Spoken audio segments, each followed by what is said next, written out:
जहाँ निसंते तव नच्चि मौली पभासई केवल भार हम तू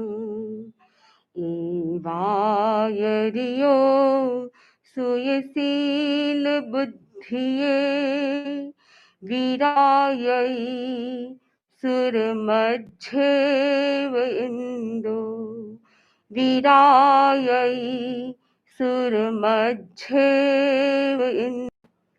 परम पावन परम पूज्य आचार्य प्रवर के श्री चरणों में सब भक्ति आदरास्पद संतरित समणे दिन सादे दिन उपस्थित भाइयों एवं बहनों,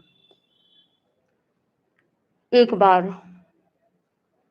कोयल चिड़ियों के राजा के पास गई और अपनी शिकायत रखी, मैं इतना सुंदर गाती फिर मुझे पक्षी इतना बुलबुल जैसा आदर नहीं देते हैं, सम्मान नहीं देते हैं।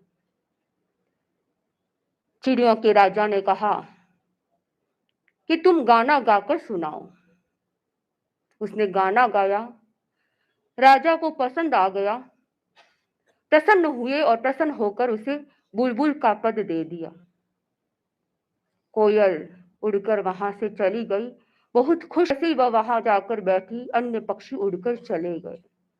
उसे यह अपमान सहन नहीं हुआ, वह पुनः राजा के पास आई और चिड़िया के राजा से कहा कि आपने मुझे बुलबुल का स्थान दे दिया, पद दे दिया, फिर भी पक्षी मुझे अभी तक सम्मान नहीं देते हैं। चिड़ियों के राजा ने कहा कि मैं एक राजा हूं, मैं तुम्हें बुलबुल का पद दे सकता हूं, लेकिन बुलबुल बना नहीं सकता हूं। वास्तव में इस घटना प्रसंग को यदि हम अपने जीवन पर घटित करें तो आत्मा को परमात्मा कोई बना नहीं सकता है। व्यक्ति अपने कर्तृत्व से, अपने पुरुषार्थ से ही आत्मा से परमात्मा बन सकता है। वैसे तो आत्मा और परमात्मा एक ही बात है, लेकिन यहाँ मैं इस संदर्भ में कह रही हूँ कि आत्मा यानी संसारी आत्मा और परमात्मा जो कर्मों से मुक्त आत्मा, शुद्ध स्वरूप आत्मा परमात्मा कहलाती है। आत्मा, संसारी आत्मा जब शुद्ध स्वरूप को प्राप्त कर लेती है तो वह परमात्मा बन जाती है। जैसे एक बंद कमरा है, हम परमात्मा कह सकते हैं। बंद कमरा का मतलब है कि जो आत्मा कर्मों से बद्ध है वह संसारी आत्मा, और जो आत्मा कर्मों से मुक्त वह परमात्मा समान। कैसे खोला जा सकता है? दरवाजे को खोलने के लिए उसे खटखटाया जाता है, उसकी भी कोई प्रोसेस होनी चाहिए। उसकी प्रोसेस हमें कौन बताता है? आत्मा से परमात्मा बनने की प्रक्रिया बताने वाले होते हैं सद्गुरु। सद्गुरु हमें मार्गदर्शन करते हैं। हम सौभाग्यशाली कि हमें ऐसे सद्गुरु का मार्गदर्शन प्राप्त हो रहा है जिसके माध्यम से हम संसारी आत्माएं परमात्मा स्वरूप को प्राप्त कर सकती हैं। इसके लिए जरूरी है कि हम उनके मार्गदर्शन के अनुसार आगे बढ़ने का प्रयास करें।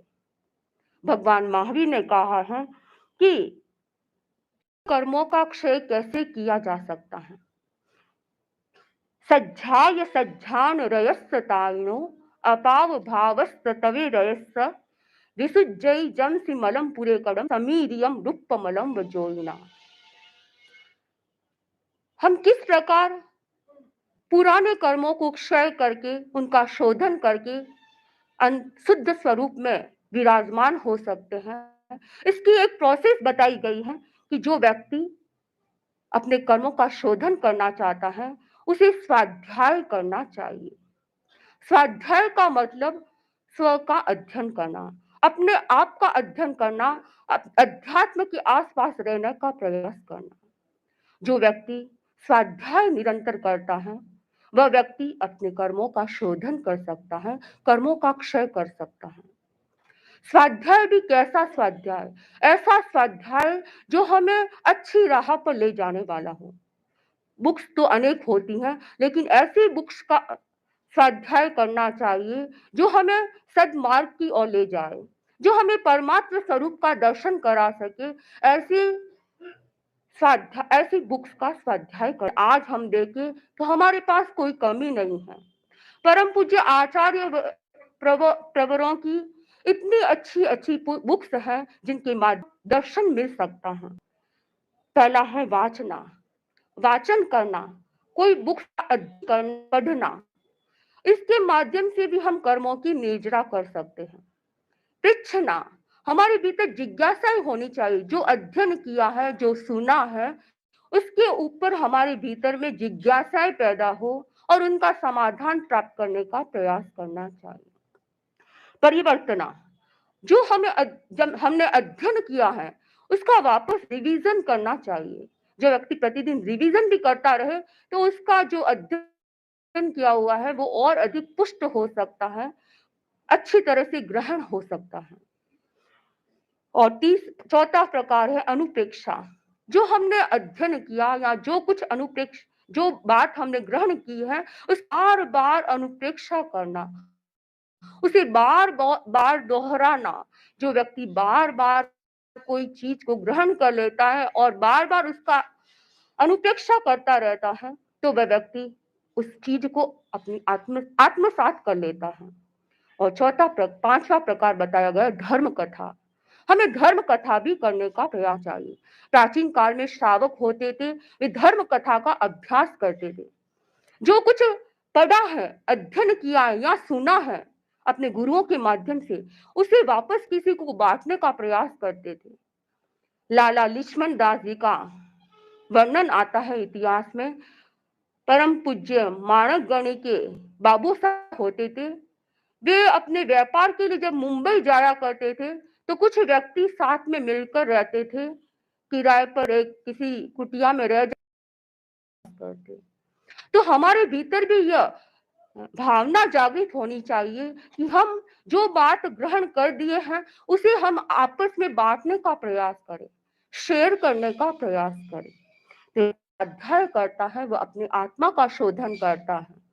दूसरा प्रकार बताया है सज्ञान, अर्थात जो सद्ध्यान आत्मा का शोधन करता है, अपने कर्मों का शोधन करता है। सद्ध्यान ध्यान के 4 प्रकार बताए गए हैं: आर्त ध्यान, रौद्र ध्यान, धर्म ध्यान और शुक्ल ध्यान। आर्त और रौद्र ध्यान से बचने का प्रयास करना चाहिए और धर्म ध्यान में रहने का प्रयास करना चाहिए।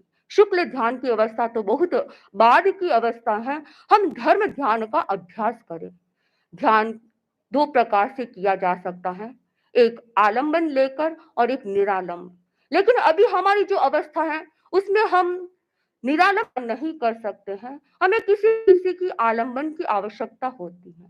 परम पूज्य आचार्य एक प्रयोग प्राय फरमाया करते हैं कि जो व्यक्ति प्रतिदिन नमो सिद्धाणम का जप करता है और दर्शन केंद्र पर उसे अरुण रंग में देखने का प्रयास करता है श्वास के साथ, जब श्वास लेते हैं तो नमो और छोड़ते समय सिद्धाणम का अभ्यास करता है, वह व्यक्ति बहुत सुंदर ध्यान की प्रक्रिया को ग्रहण कर सकता है और धीरे धीरे वह अपने भीतर की ओर जाने का प्रयास कर सकता है, हमारे कर्मों का शोधन करने का।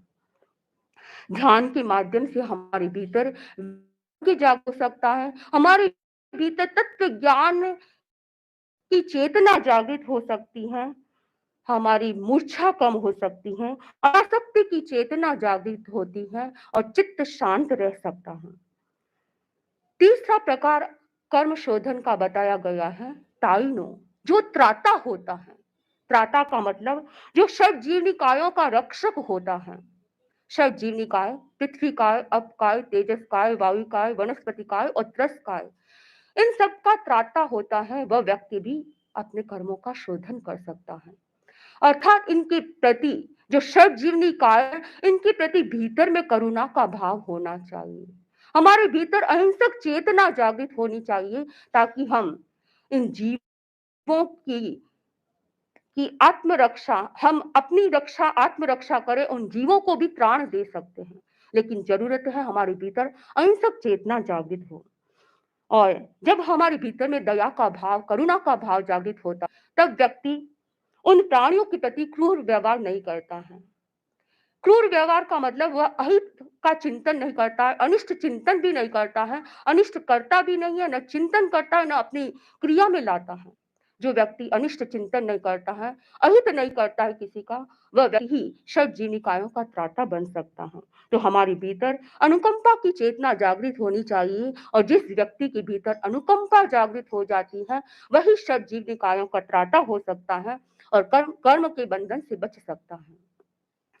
चौथा प्रकार बताया अपाव भाव, अर्थात हमारे भाव शुद्ध बने। जब हमारे भाव शुद्ध बनते हैं, हमारा चिंतन सकारात्मक होता है, हम पॉजिटिव सोचने लगते हैं, तो हमारे कर्मों का बंधन नहीं कम होता है, यानी कार्य प्रवृत्ति से बच सकते हैं यदि हमारा चिंतन, हमारा दृष्टिकोण सकारात्मक होता है।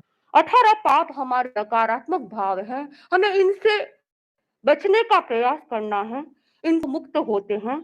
वह व्यक्ति निषेधात्मक चिंतन से बच जाता है और जो व्यक्ति निषेधात्मक चिंतन करता है, वही अपने भाव शुद्ध रख सकता है, शुभ रख सकता है और अपने पुराने मल, जो पुराने कर्म संचित किए हुए हैं, उनको नष्ट कर सकता है। और 5वां प्रकार बताया गया है तप। तप के द्वारा भी व्यक्ति अपने कर्मों का शोधन कर सकता है। तप एक ऐसी अग्नि है जिससे हमारे जो पाप हैं वो दहन हो सकते हैं, नष्ट हो सकते हैं। तो पूर्व संचित कर्मों का शोधन करने के लिए हमें तपस्या भी करनी चाहिए। तप के 12 प्रकार बताए गए हैं, इनके माध्यम से भी हम अपनी आत्मा, अपने कर्मों का शोधन कर सकते हैं, आत्मा को शुद्ध बना सकते हैं। तो इस प्रकार प्रभु महावीर ने हमें जो ये रास्ता बताया है, परम पूज्य आचार्य प्रभु के प्रवचनों से भी हमें जो मार्गदर्शन प्राप्त होता है, उसके माध्यम से हम बंद दरवाजे को खोल सकते हैं और जो कर्मबद्ध आत्मा है, वह मुक्त बनने की आगे मुक्त बनने की प्रोसेस में आ सकती हैं। आत्मा से परमात्मा बनने के लिए हो सकता है। इसलिए हमारे भीतर चाह भी पैदा होनी चाहिए, राह पर चलने की चाह पैदा होनी चाहिए, तभी हम आत्मा से परमात्मा बनने की प्रक्रिया में आगे बढ़ सकते हैं और अपनी लक्षित मंजिल को प्राप्त कर सकते हैं।